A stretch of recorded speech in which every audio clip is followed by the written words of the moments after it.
Assalomu alaykum qadrdonlar. Bugungi video kontentimizni bitta tish, bitta farzand deb nomladik. Tushunayotganingizdek, bugungi mavzumiz homiladorlikda tishlarning kasallanib ketishi. Ko'pchilik onalardan eshitganmizki, homiladorlik vaqtimda tishlarimni ko'pidan ayrildim. Tishlarimni ko'pi zararlanib ketdi. Doimiy tarzda tishlarimda og'riq bo'ldi deyishadi. Haqiqatdan ham homiladorlikda tishlar shu darajada yomonlashib ketadimi? Ya'niki xalq orasida tarqalgan gap kabi farzandlar ona organizmidagi kalsiyni haqiqatdan tishlardan oladimi degan savolga bugun mutlaqo to'liq javob berib o'tamiz. Eng avvalambor homiladorlikni biz 3 ta bosqichga bo'lamiz. Birinchi 3 oylik, ikkinchi 3 oylik va oxirgi 3 oylik. Ya'ni shunda 9 oylik homilani nazarda tutyapmiz. Eng avvalambor biz bir narsaga kelishib olaylik. Farzand o'ziga kerakli bo'ladigan kalsiyni tishlarimizdan olmaydi. Bu shunchaki mif va afsona. Deymiz, nega unda tishlar homiladorlikda ko'p kasallanib ketadi? Ana shu savolga javob topishni boshlaymiz. Homiladorlikning birinchi oylaridan boshlab ona organizmida ma'lum bir gormonal o'zgarishlar bo'ladi. Buni natijasida og'iz bo'shlig'idagi milklar yumshaydi.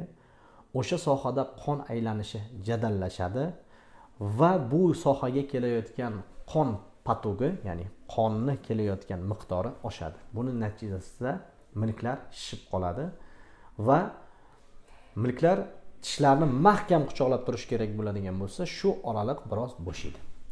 Ana endi ovqatlanish jarayonida qolib ketgan ovqat qoldiqlari shu sohaga o'tirib kirib borishligi uchun optimal sharoit yaratiladi va bu muhit doimiy tarzda bakteriyalar o'tirib olish uchun qulay bo'lganligi sababli bakteriyalar o'sha sohada koloniya o'chog'ini hosil qiladi va bu keyinchalik sekin-astalik bilan homiladorlikning keyingi bosqichlarida tish tosh kasalliklariga sabab bo'ladi.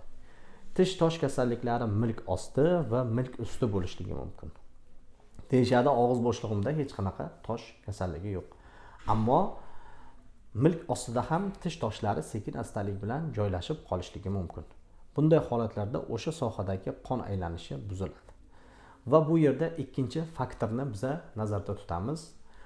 Bola o'ziga kerakli bo'ladigan minerallarni tishdan olmasa qayerdan oladi deymiz. Ilmiy tadqiqotlarga ko'ra suyakdan olishi mumkin degan taxminlar ham bor. Ammo tishlardan olmasligi ilmiy faktlar bilan isbotlangan. Ana endi og'iz bo'shlig'ida milklarimiz shishdi, shu sohada qon aylanish kuchaydi. Bu yerda ovqat qoldiqlari yig'ildi va bakteriyalar ko'payish uchun optimal muhit yaratildi. Undan tashqari og'iz bo'shlig'idagi pH miqdori degan bir ko'rsatkich bor. Bu ko'rsatkich ishqoriy muhitdan kislotali muhitga siljib qoladi. Buni natijasida tishlar ustidagi emal qavati pH miqdori o'zgarib kislotali bo'lganligi uchun sekin-astalik bilan yemirilishni boshlaydi. Ya'ni karies kasalligiga chalinib qolish ehtimolligi yuqorilashib boradi. Ko'rib turganingizdek, bunga sabab ona qornida joylashgan farzand emas, balki ona organizmida borayotgan o'zgarishlar natijasi hisoblanadi. Onalarda o'tadigan toksikozlik, ya'ni nimagadir muhtojlik bu jarayonni tezlashtiradi. Onalar qandaydir hidlarga yoki biror narsaga ularning ko'ngli aynishi, qusish holatlari kuzatiladi. Buni natijasida og'iz bo'shlig'iga oshqozonda hazm sifatini oshirish uchun xlorid kislota doimo mavjud hisoblanadi.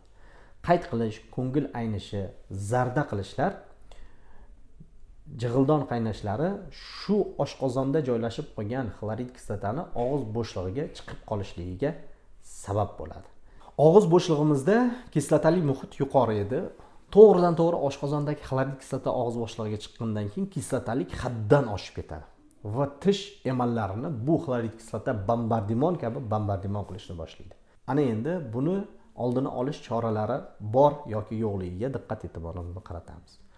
Homiladorlikda ichilayotgan suv miqdorini oshirishga ko'rsatma bo'ladi. Ya'niki agar siz kam suv iste'mol qiladigan bo'lsangiz, o'z-o'zidan kislotali muhitning konsentratsiyasi yuqori bo'ladi. Bundan tashqari qayt qilish, ko'ngil aynishi, jig'ildon qaynashidan keyin albatta sodali suv bilan og'iz bo'shlig'ini chayish, og'iz bo'shlig'ini tozalab yuvish tavsiya qilinadi. Bu masalaning yana bir yechimi homiladorlikda tez-tez qorin och qolishi va ovqatlangandan keyin e'tiborsizlik orqali og'iz bo'shliq gigiyenasiga e'tibor kamayadi. Shu sababdan har ovqatlangandan keyin og'iz bo'shlig'i gigiyenasini normal holatga keltirib olish kerak. Tish tozalash uchun tish maxsus flosslaridan, ya'ni tishlarning orasiga kirib tozalaydigan iplardan foydalanish, tish shotkasini muntazam almashtirib turish tavsiya qilinadi. Homiladorlikning 2-3 oyligida stomatolog ko'rigida bo'lish optimal hisoblanadi. Ya'niki o'sha payti borib, stomatolog qabuliga borib, og'iz bo'shlig'i gigiyenasini ko'zdan kechirib, milk usti va milk osti tish toshlari bo'ladigan bo'lsa, ularni tozalatish maqsadga muvofiq hisoblanadi. Bizning oldimizga kelayotgan bemorlardan eng ko'p beriladigan savol: stomatologik muolajalarni homiladorlikda amalga oshirish mumkinmi? Ya'niki ularga ukol qilish mumkinmi? Tishlarni oldirish mumkinmi? Tishlarni davolatish mumkinmi? Plomba qo'ydirish mumkinmi? Tishlarni oqartirish mumkinmi kabi savollar beriladi.